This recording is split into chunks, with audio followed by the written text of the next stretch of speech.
Hello everyone, my name is Song Lee, the bee charmer, and today we have a special guest, Randy Oliver, is Thank you, Sung.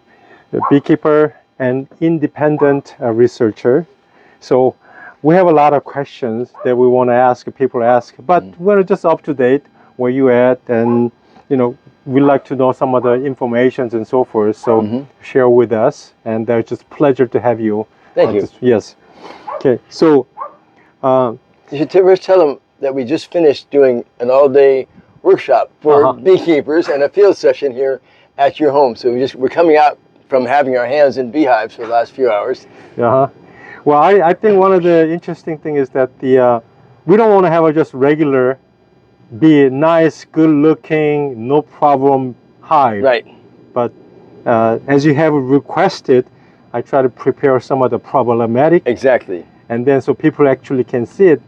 People read about it, they watch it on the TVs, on YouTube, on videos, but actually get to see. Yeah. And then actually you're hands-on. Right. And that's tremendous. Yeah.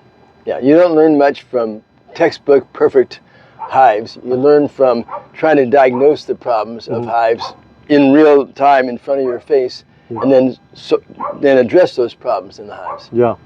Well, that's really, I think it's really I don't want to say worthwhile, but it's just unheard of. Okay. Unheard of, okay? Right. But thank you for the opportunity for me to prepare for your workshop, so that you can share and show us how it's done, how it's done properly. Right. And correctly. Okay. Okay. All right, so then, can you share us some of the research you've done or going through right now? Okay. I got a late start this year because we're rebuilding my lab. Right now I've been testing robbing guards in front of hives for the last few years, and last 2 years, and finding out that putting the robbing guards on does not show evidence of decreasing mite immigration. But now I'm testing the actual performance of them against robbing. I'm working on pollen subs, seeing if I can develop a very inexpensive pollen sub. And I'm actually corresponding this morning with a beekeeper in India, who's also a researcher, working on pollen subs in a different country, use different materials with readily available materials. I'm testing some oxalic acid vaporizers, where the manufacturers are curious about the optimum temperature to run them out. So I'm figuring out a method of chemically titrating the actual amount of oxalic acid that comes out of the vaporizers in that process, how much is lost. And that's very interesting chemistry and building out the test apparatus. And then I've got field trials going on both pollen subs and then on thymol and oxalic acid treatments for varroa management. And then among other things, but those are the major research. Yeah, I juggle a number of research projects simultaneously. Simultaneously. Right. Well, I don't know how you do it, but... I don't either. Yeah. But I know that you have been working on mite-resistant bees for years. Yes. How is that going? First of all, can you explain what is a mite-resistant bees? Okay, so the number one problem for beekeepers worldwide is the varroa mite, which was introduced to the European honeybee, which most of us keep, from the Asian honeybee, Apis cerana, in which varroa is a relatively benign parasite. They've worked out a host-parasite relationship that keeps the mite in control. Apis mellifera, which we keep in all continents now, including Australia now, has not adapted well yet to the varroa mite. So bees can be bred, we're finding out, to exhibit resistance. So I had a colony in my operation I identified 8 years ago, in which that kept the mite under control by itself without any treatment. Most beekeepers use chemical, whether synthetic or natural, to control the varroa mite. We found out that this hive could do it by themselves. We called her Queen Zero because her mite count was always 0 when we assessed for the mite infestation rate. Without any treatment, without intervention, any treatment. no nothing. No intervention, like beekeeping in the old days. Unfortunately, her daughters did not breed true. So some did, but it was not locked into the maternal, or fixed, we say, into the maternal genome. So we've been now selective breeding going on 8 years now. Right. And we've gone from one colony out of 1,500, a fraction of a percent. We're now pushing maybe 30% strongly resistant, maybe 50% partially resistant. But it's been a steady curve going up. So progress is slow. The honeybee, it just so happens, is likely the most difficult animal there is to selectively breed due to 3 main traits in its reproduction. One, the queen mates with 20 to 40 drones. So a colony of bees has 20 to 40 different fathers involved. That makes it hard. Number 2, the honeybee has a sex determination gene that limits inbreeding. So unlike other animals, livestock, that you can mate a father to a niece or a nephew to a grandmother or sister to a brother, you cannot do that with honeybees. So it limits how closely you can inbreed them. And the third, in the process of egg formation, you have a process of meiosis, of cell division, where you get crossover of genes. So when you have the chromosome from the father and the mother next to them, you get recombination, where genes will swap on the chromosome strands. So you get new combinations in the genome. Honeybees have the highest rate of recombination measured for any animal. So those 3 traits, plus the drones, their genetics lag 2 generations behind, because the drone comes from an unfertilized egg. So the drone has no father. So it reflects the genetics of the grandparents. So you have this lag 2 years. So nature is against you on selective breeding for honeybees, but we are making progress. We feel good about that progress. We're not done yet, but beekeeping is much easier for us because that degree of resistance in our operation makes it easier. So lots of excitement worldwide of others who are finally realizing the miticides that we've been using were stopgap measures. And we've had Varroa for almost 40 years in the United States, and we haven't made much progress against selective breeding. I'm doing a walking the walk demonstration project, not for personal gain, but to demonstrate to the commercial queen producers how easy it actually is to enter into a selective breeding program and how to maintain that. And it doesn't really cost that much, and it's really simple. You don't know a lot of science.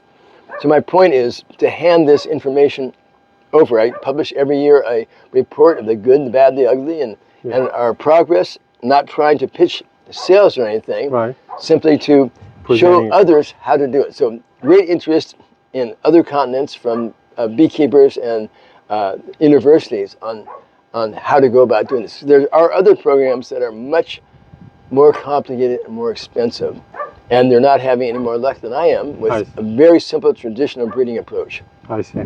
Wow, that's I guess there's a lot of patience. It does take patience and perseverance. It's not especially hard and not especially expensive, but you have to do it. Knowing which way to go and how exactly. Yeah. Wow.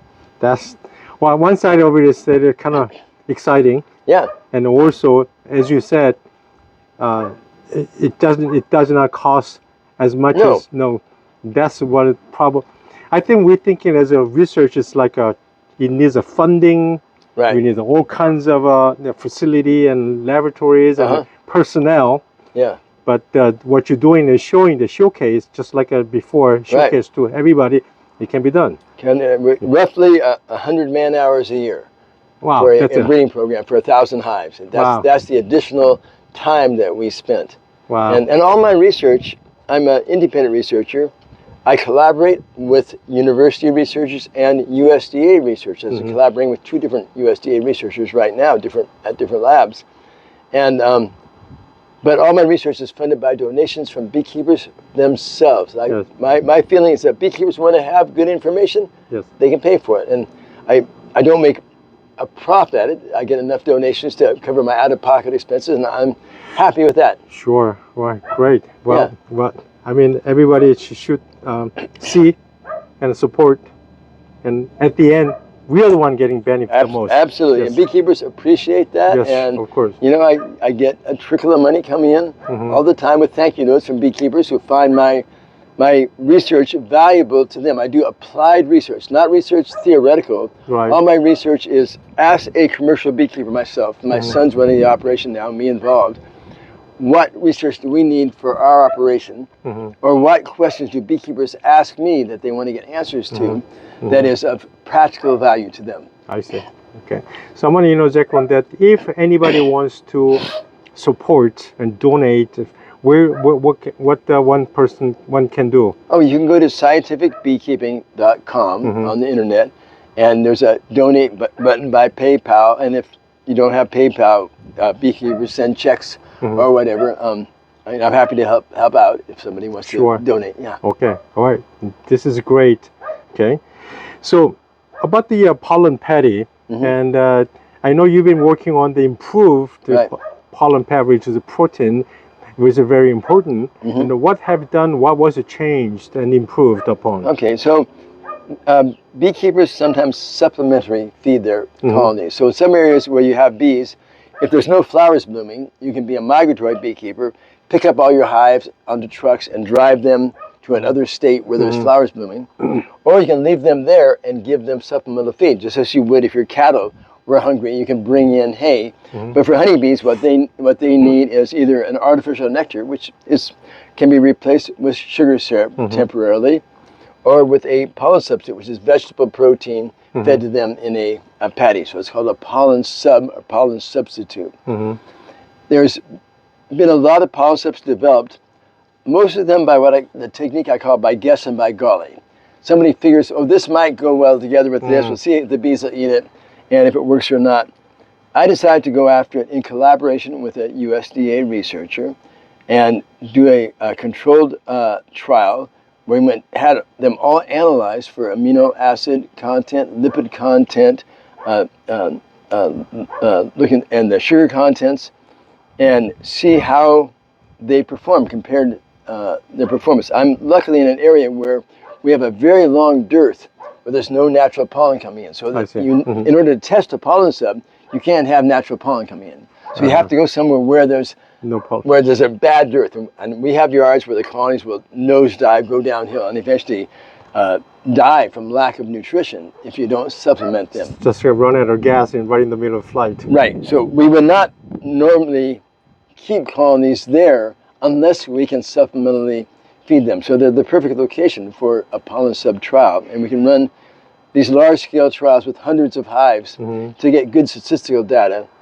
And what I found is the number one thing that separated the good-performing subs from the poor-performing subs was the amino acid ratio, the essential amino acids, getting them in the right balance. More important than the amount of protein in total or the amount of fat or anything else, nothing else seemed to matter as much as getting the amino acid ratio. So I published a calculator, so any beekeeper in the world, any manufacturer, can put in their components and it calculates your amino acid ratio, and then will calculate how much of a supplementary amino acid you need to balance it out to make a top quality pollen sub. Now I'm working, I'm not trying to bring anything to market. Okay, I give it my information away and hope other people develop it. I'm working now to try to make the least expensive pollen sub. Most manufacturers are adding whistles and bells, things with sexy sounding names and wild promises of what they might do with no data to support it. So we are testing one right now. It's 3 formulations by a manufacturer, and I'm independently trying to develop the cheapest possible pollen sub myself based upon my scientific findings of what we can do. So that's fun research to do. I see. Okay. Yeah. So then in forthcoming, probably we may see more products according to by your data. Yeah, products or just tell beekeepers how to make it themselves. So ourselves, importantly. Yes. With ourselves. Yeah. So if I come up with a very simple formula that beekeepers can make just a home brew themselves in their kitchen or shop, and that's perfect. The reason is that U.S. beekeepers have money due to almond pollination, that it's worthwhile feeding pollen subs. In many countries, the beekeepers don't make enough to be able to afford I see. high-priced pollen subs, and such as the beekeeper in India who's talking to me right now. So my calculator allows you to evaluate any local ingredients that are cost-effective and try to balance them into a good pollen sub. So this is mainly not for I shouldn't say well-to-do, not for beekeepers who are making a good income off of honeybees. I'm looking more at the beekeepers in the rest of the world that need help, who are just barely surviving with their honeybees, trying to keep their families fed on their income from beekeeping. And those are the ones I most enjoy helping. And when I travel around the world, those are the ones I enjoy visiting. I see. Wow, that's amazing. That's amazing. Well, thank you for that. Oh yeah.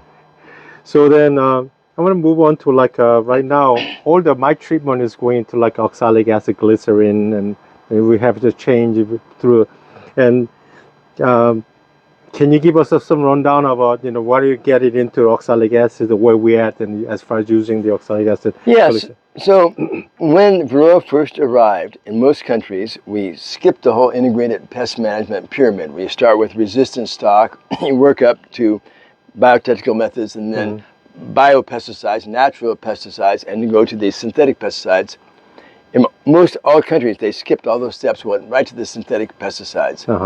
The problem with the synthetics is, one, they contaminate the combs because they are soluble in the beeswax. I see. So we've contaminated the beeswax supply worldwide.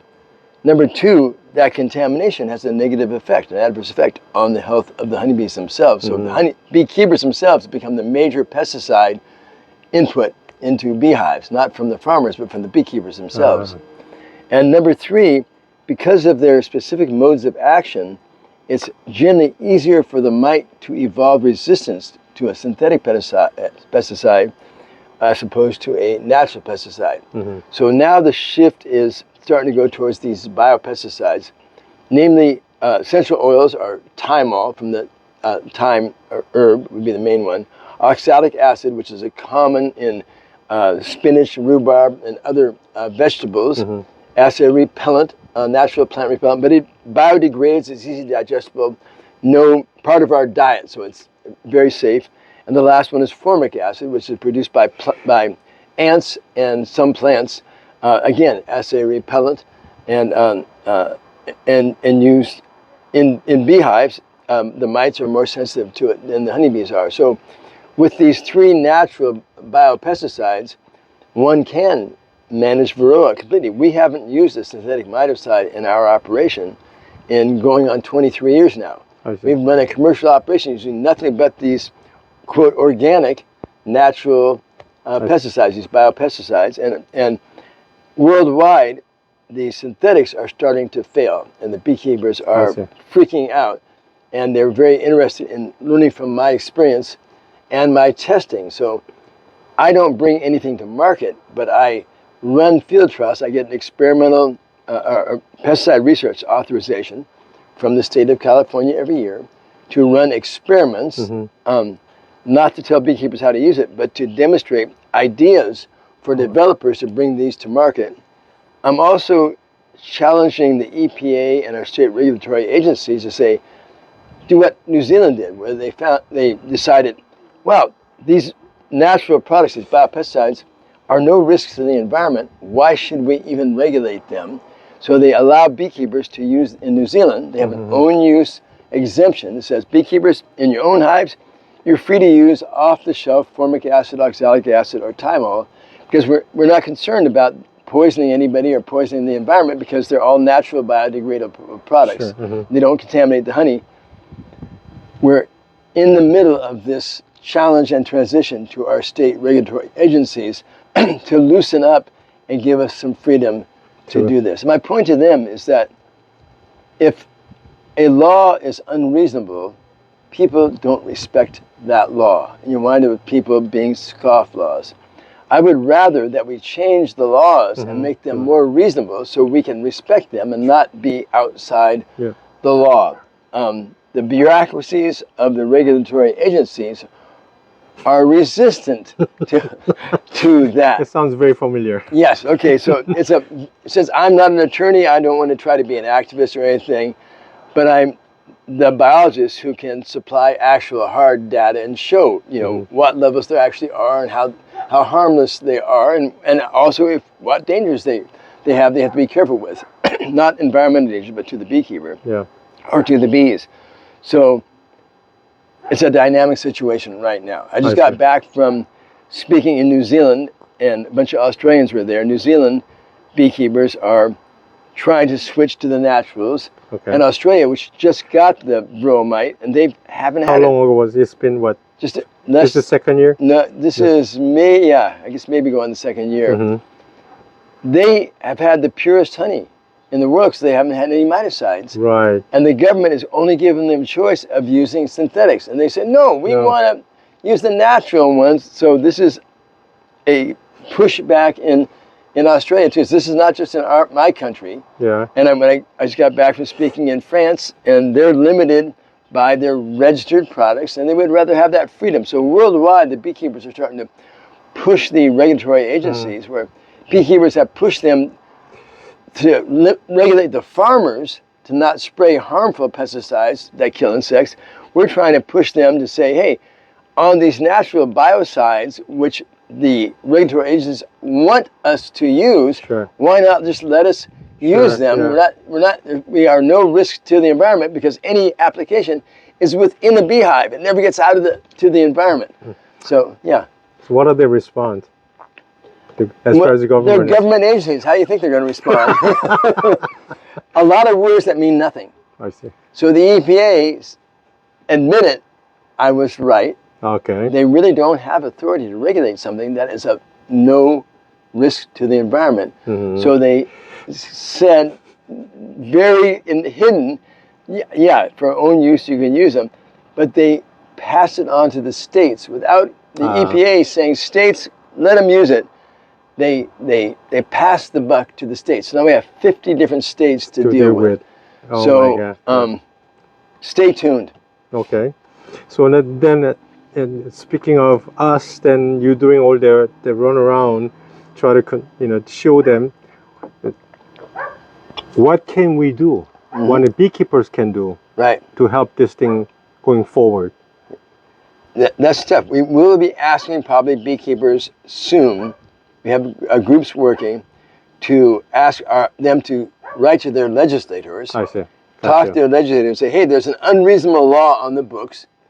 We could use help. It makes total sense for us to stop using the more potentially harmful synthetics, switch to the natural biodegradable biopesticides. Let's use common sense. Maybe if our legislators push pressure on the regulatory agencies, we can get some common sense. Sure. Common sense. Yeah, so nothing right now, but we will be asking beekeepers to start writing letters soon. Okay, sounds good. So then everybody stand by and then have your paper ready. Yep, stay tuned. Yeah, stay tuned. What do you think about the treatment-free beekeeping? What is that's the ideal. Yeah. I'm one of the largest treatment-free beekeepers. Gotcha. Of a portion of my operation that does not need treatment. Mm-hmm. So if you have resistant colonies, by all means, be a treatment-free beekeeper. But if you're working with a stock of bees, like a commercial stock, which does not have innate resistance, you have an ethical responsibility in animal husbandry to care for your livestock. So, to get certified organic certification, you are required to control parasites on your livestock. Okay. So that means being treatment-free, you would lose organic certification if you allowed your bees to suffer from the parasitic varroa mite without treating them if they needed treatment. I see. So being treatment-free is the ideal. If you have bees that are naturally resistant, that's perfect. So we have a lot of our operation is treatment-free. But that does not absolve us from caring for our livestock. You have an ethical responsibility to make sure that, especially in recently introduced parasite that they're not naturally resistant to, why let them suffer? They die an awful death from this parasite. And I just cannot justify ignoring your responsibility to your livestock. I see. Well, there we got a lot to do. Yes. Okay. Well, so then, this is the last question: is what do you advise? Today we even had a workshop and demonstration, and I think 1/3 of them were new beekeepers, 1 year or less, were about to start, and so. What do you advise to the new beekeepers? First thing, to find a good mentor to show you how to handle bees. Ah. A good mentor is not the person that's the loudest or maybe has the YouTube channel or officer, but somebody who successfully demonstrates that they have healthy bees year after year and productive and is not complaining about problems. So they've obviously figured it out. The second thing is find a mentor who is comfortable with bees, can show you how to handle bees. Honeybees are a stinging insect. Right. You just saw here at your own apiary, we went through quite a few hives, vigorously all the way through them, wearing no protective gear at all, with a crowd of people around and not one single bee sting, because of handling technique, learning how to handle bees with respect in the colony, working at a good pace, but respectfully, and understand their behavior, not so they don't feel that they need to defend the colony. Find somebody who can show you how to do that. Learn from somebody who doesn't wear gloves, may not even wear a veil, maybe works in just shorts and a t-shirt with their bees. That tells you that person understands bees. Yes. And you can learn from that person. So first thing, learn handling techniques. So you're approaching your beehive not as from an adversarial standpoint, where you're afraid of them and going to battle, from a cooperative standpoint of going to the hive and everybody's happy and fine. You can take care of them and close them up and walk away with no stings. Not that you won't get stung occasionally and you'll build up immunity to it, but not that adversarial approach of fear. So like today, I did a demonstration of scooping up a double handful of bees and putting it into the people's hands to show that bees don't want to sting you, okay? It's only if you prod them and initiate that they feel like they need to defend themselves. So you avoid getting that defense up. So number one, learn how to handle bees comfortably and without fear. Number two, to help them manage their parasite, the varroa mite. The varroa mite transmits a virus that will kill your colony. Right. So if you can help the bees maintain low varroa mite levels, and you can use nothing but natural organic treatments to do that, you typically have healthy colonies. Those are the first, number one and number two. Okay? Learn how to handle bees comfortably so that you can get in there and help them out. And then two, manage the mice. And most of the time, the bees will take care of themselves. If there's enough flowers around, you may need to do a little supplemental feeding, but that's very simple to understand. Mainly the handling and the mite control. Gotcha. Okay, great. So now, if anybody else, of course, everybody knows your website and all the research and everything is on your site. Your website is scientificbeekeeping.com. We don't have pop-up ads or anything like that. I don't do it for profit.